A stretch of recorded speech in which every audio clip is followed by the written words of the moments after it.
Hi everybody, welcome to another video. We are finally in early June and we have had a tremendous amount of rain this season, which means that we have a lot of green growth here on the farm. As you can see behind me, I'm here in the pasture with Clementine and Daisy, and they are not able to stay on top of the grass. Over here, there's just tons of grass. It's up to their ribs in many cases, and eat as much as they want. They will barely put a dent in it. We're having to mow around the farm quite a bit. It's just a tremendous amount of growth, which is good for the garden. It means we haven't really watered in the garden, and it means it's good for the pasture. A lot of green biomass is growing out here, and that's good for the soil. More growth equals more photosynthesis, equals more feeding of the soil biology, which is the driver of fertility and nutrition and health and all of that. So we're really thankful for that. Last year we had a drought in the summer. This year we've gotten a lot of moisture, and that's just how farming is. You never know what you're gonna get, and you gotta be able to respond to all situations. Behind the camera here, I wanted to show you is the spot in the pasture where we did our winter bale grazing. So it's where our cows grazed our round bales. They really chewed up the ground, and it looked pretty muddy and mucky early this spring. But now, after all that rain, and by taking the cows off of that area and letting it rest for a while, it's had a huge amount of regrowth. So I'm going to turn the camera around and let you see that. This is that edge of the valley. If you go back a couple videos on the channel, you'll see another one of me standing in the same place, and tons of green growth here. It looks really good. It's come back. Anywhere there's a cow pie or there was a bale before is now really thick, lush grass. There's still some bale residue that is decomposing, and that will just bring more fertility into this area. But we're giving this area a rest. We've keeping the cows out of it, and they won't be back for a little while until that grass has really had a chance to really well establish. But totally transformed this area of the pasture. Just a season or two ago, this whole area was brush, little saplings taller than me. The brush from the forest had kind of encroached into the field, so much so that it was difficult to put fences through there. We couldn't take the chickens through that area without losing them. The coop wouldn't roll through that area because there were so many saplings, just tons of brush. The cows didn't even go in there, and there wasn't a tremendous amount of grass beneath the brush anyways. So really bad for grazing, low fertility, and a ton of intrusion from the forest. And by mowing down that brush and bale grazing this area and letting them stomp down a lot of the saplings and put down a ton of manure, we're bringing grass back. And we know that grass is one of the most efficient ecosystems out there. It has a tremendous capacity to capture solar energy, more than brush, more so even than forests, and pump fertility down into the soil and feed that biology down there. So really excited to bring the pasture back and reclaim this area, and then also to use our animals and the various techniques that we do through management to completely turn this around in just 1 or 2 seasons and revitalize it. So that's really exciting for us. It means we can grow more beef and milk and eggs and chicken in this small pasture area. We really don't have a lot of acreage. This is the main pasture area.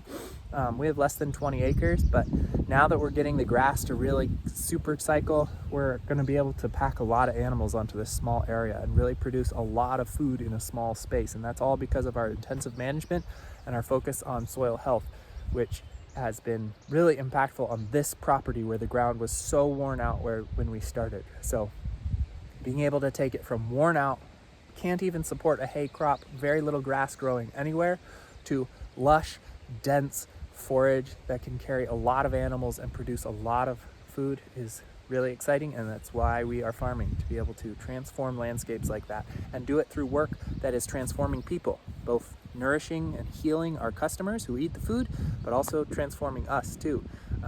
We are really conscious that the way that we work be something that is useful to people and grows the people doing the work. It's good for their bodies, good for their minds, good for their souls, very stimulating and valuable work. And we hope to continue to develop the work on this place to be supportive and kind of nourishing and growth inducing for the workers as well. But that's the big picture plan. Right now, we're taking one field at a time and and turning it around through good farming practices. So really beautiful out here on the pasture. A lot of green grass, tons and tons of green grass. Chickens are about to go out onto pasture right now. Dairy cows are out here. The egg layers are just over that hill. They are on pasture, but the meat birds will be coming out in about a week. So let's go see them in the brooder and then take a look at the garden. I'm here in the brooder with our oldest batch of chicks. These chicks came a few weeks ago, and as you can see, they've got more feathers on them than before. They're turning white instead of yellow. Those are good signs because their white feathers are their mature adult feathers, and they're the ones that allow them to regulate their own body temperature, which is key for when they go out onto pasture. And it's not quite as a controlled environment as here in the brooder. Here in the brooder, we've got this built inside a high tunnel, so they have plenty of sunlight. We've got shade cloth over it so it's not too bright and hot, but there's fresh air coming in the sides and fresh sunlight, and they are on dry, clean bedding, so they're really comfortable in here. They also have a propane heater in case they need to get some extra heat at night or something, but they're doing really well in here and they're looking great, and very shortly they'll be going out onto pasture, which will be exciting because, as we know, once they're on pasture, they get fresh grass and bugs and all those things that contribute to their health. But they're doing great. They look very comfortable, as you can see, just lounging about, eating in the feeders, and enjoying themselves. But we also already got our second batch of chicks, and they're in the small brooder, which you've seen a week or two ago when these guys were in there. So all summer long, we're getting batch after batch after batch. They start as chicks in the small brooder, move into the medium-sized brooder as they grow, and then out onto pasture. And right now we've got 2 batches going. So let's see them because they're a little cuter than these guys. Here we are in the small brooder. As you can see, there's a lot of chicks in here, 300 to be exact, and they are very cozy in here. They've got heat lamps for when it's a little chilly. They've got water, they've got feed, they've got plenty of space. They like to be together. They feel comfortable and safe in this environment. It's totally temperature regulated and everything for them. And so they do really well here, but only for about a week or two. Then they need more space. It's good for them to be in such a close protected area at first, but once they get a little bigger, it does become crowded. And so we can open a trap door that's down here on the wall, and they move into this other brooder pretty quickly. So as soon as that bigger group goes out onto pasture, these guys will move over into the larger space. They'll be able to spread out a little more as they get bigger. And then when they get onto pasture, they have even more space. So as they grow, they get more and more space, more and more freedom to roam around, and less protection because they are bigger and more resilient. So that's how they work. And they're doing great. Second batch in the brooder and on their way to pasture where they will finish out their days. We still have chicken from last year in the freezer. That's our goal, is to raise enough in the summer that we can be selling chicken and providing chicken to our community all the way through the winter into the early part of the next year. And then we have the new batches coming in from the butcher, and we have a continuous supply of chicken for all of our people. So we still have some for last year that we will have and be selling right up until these guys come back from the butcher, and then we'll be rolling over into the new year's supply. So feel free to log in there and get chicken from the store while it's there. Okay, here I am in the garden. There is a lot of stuff going on in the garden right now. Tons of crops are in.